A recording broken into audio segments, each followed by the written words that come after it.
We will discuss the FUD, the new FUD that is circulating, in this episode. What's new, isn't it? Every day of an XRP holder's life, they are always attempting to deceive us and are at a loss for topics to discuss. That's what I will tell you now. As they run out of topics to discuss, they are beginning to fabricate anything they can in an attempt to defraud XRP and Ripple. I've got you covered. We can also view the XRP chart. We're going to examine our destination. Nobody appears to know. Where are we heading? Don't worry about it. I've got you covered. Without further ado, take a seat back, unwind, and let's get started. It is $102,706, Bitcoin $102,000. Right now, it's up 3.39%. Ethereum is up 1.78%, closing at $3,411. XRP is displaying a slight retracement, but that's okay. Both USDT and USDC are trading at respective dollar pegs, coming in at $3.25. We were only at $3.30, the total market capitalization of cryptocurrencies. Now that we are at $3.60, it is indeed a lovely sight. From here, where do we go? I am frequently asked the question. That is the crucial question. RIP, where are we going? Folks, we're heading up. This is the beginning of the bull run we are in. Since October of last year, I think, we have been preaching about Q1 being a highly bullish time frame. Q1 has arrived, and we are all ready for it. It appears that XRP will be the next ETF to go live. Why am I saying that? According to the most recent Bloomberg story, Solana's ETF might not make its US debut until 2026. Why? Apparently, it's because of the continuing legal dispute regarding Solana's securities categorization. That's intriguing. This one probably went completely unnoticed by me because I was unaware that there was a lawsuit pending about Solana and whether or not it was security related. I feel sorry for the holders of Solana. As an XRP holder, I understand the struggles we endured for 4 years, thus I feel awful for the Solana Foundation and the Solana team. I hope you avoid experiencing the same suffering. You are fortunate to have a pro-crypto president taking office in a few days. I believe that the lawsuits against cryptocurrencies will begin to decline. Gensler will also be leaving in a few days, which is much needed. I'm glad we're here, but I wish we didn't have to put up with him for 4 years. Therefore, it appears that XRP will be up next for that ETF if that is the case. Instead of combining XRP and Solana ETFs and introducing them simultaneously, I would rather that we receive an XRP ETF alone. As an XRP holder, I would much rather be self-centered and watch as billions upon billions of dollars pour into XRP ETFs, pushing the price to levels we never could have imagined a century ago. As I mentioned before, I have been holding XRP since 2017. From that year to Q4 of 2024, XRP was primarily in the 30 to 50 cent area. It has been quite an adventure. But what do you know? It's all worthwhile when I think back on this. I know where we're heading at the end of the day, so it's all worth it. I am aware that my research will ultimately be successful. I've maintained my great mental power throughout. I am really ready for what is going to happen, for the XRP moment that is going to rock the world, as I enter my third bull run after 2. I am aware that these videos are watched by everyone. And all of you are ready. We disregard the FUD. We don't change the truth. We follow the plan. What is the strategy? Hold until we obtain clarification, adoption, the release of the ETF, the conclusion of the Ripple v. SEC case, the announcement of significant financial partners, and the use of the XRP ledger by central banks worldwide via Rust or XRP. The maxis are fleeing in fear when we receive that. I'm glad to follow Alderati's advice on this. All of this resulted from this DGN news post. This is what Donald Trump allegedly told Ripple people, and after telling him this, he must have said, "Hey, let's take a picture together, and let's all act happy." Because of me, you people made this much money last year, and you will make even more now. But where the heck were you when I needed you?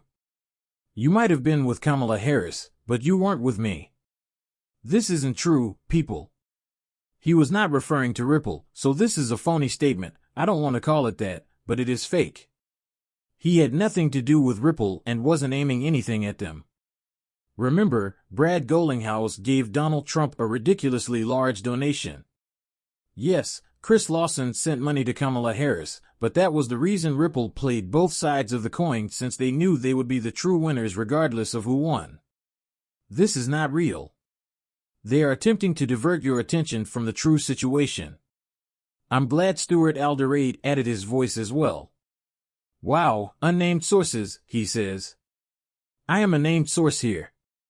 This third-tier crypto newspaper either published the rumor or it was entirely made up. I wonder who's behind this, he remarked. Fascinating, huh? Don't fall for this, please. This should not even divert your attention. This burger is nothing. When Stuart Alderete appears, he immediately gives this a name. Look, you wouldn't cite an anonymous source if this information was accurate. When you're only making stuff up, you mention an unknown source because nobody can verify or refute it because they don't know who it is.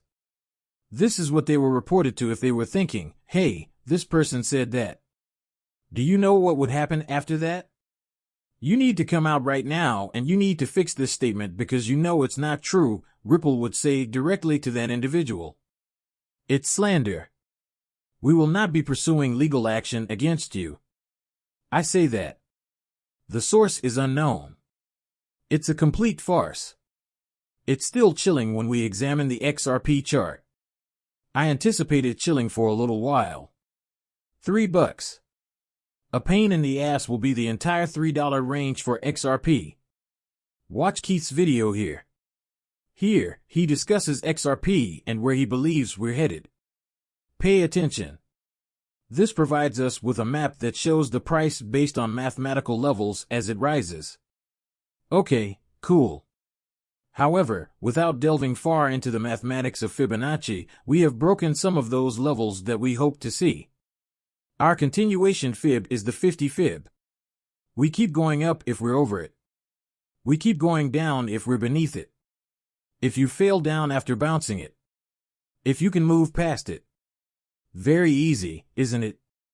After you go up, where to? First, the golden pocket. In all markets, a retracement or loss of money of 68 to 71% is rather common. And it means right here at this level. Because it frequently retraces into the price and enters that level, the golden pocket is so named. That level Sniper's Alley was blown clean. We obtained our name that way. The Assassins, 7, 8, 6. Cool. It's Sniper's Paradise. You frequently cross Sniper's Alley. I've probably been playing Black Ops lately, you guys. Play with my children and other things, having a good time. It is not your place to run across Sniper's Alley. You are shot. The 7, 8, 6, 8, 8, 6 level is precisely that. She printed through it with ease. What a rip on top of the earlier bull runs, dude. For that one, it sat and bounced to help the chef kiss. What a lovely arrangement. In addition, we are now beginning to explore Fibonacci extension lines, which is where our take profits begin to occur. All right, how far do you think it will go? In your opinion, where will it finish up? I sketched 3 standard retrace extension boxes here for everyone to see, and that's what my models are built on. Pins 325, 433, and 640 to a few nearby round numbers. 325, then. We are now sitting at 329. All right, the number is 430, 433. Make it 430. That means there are anywhere between 425 and 450. 640, 625, and 650 as well. All right, to get a ballpark estimate, we have some round figures in there. If you wanted to, you could even say $6. That's insane up there, then. Correct.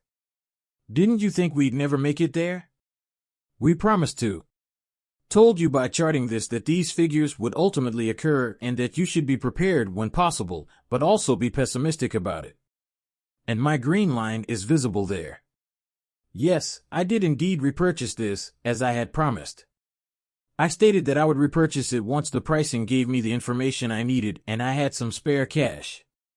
And I did precisely that. I waited for things to turn bullish once more, as it did previously. And that's precisely what took place. Cool. What comes next?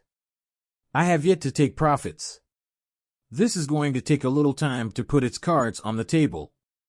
In a little while, I believe we might reach this $430 to $6 area. And once more, I believe that occurs somewhere between late February and mid-May, roughly the same period as Bitcoin. That is where we believe Bitcoin will see its greatest surge. And you have another chance in November if it doesn't receive its strongest push. However, I believe it occurs sooner rather than later. Before that, it had occurred in that manner in every cycle. Okay, cool. Well, that's probably an XRP clone. And when that occurs, we probably see a significant change in XRP's dominance as well. The problem is that's just the beginning. Oh my God, Bitcoin even had its massive retail push that was parabolic. The big things haven't even happened yet. There you have it, people. The important things haven't even occurred yet. Before we receive that initial correction, we anticipate a spike in XRP from February to May, from $4 to $6. I hope you're buckled up and prepared. I hope you are aware of your departure plan.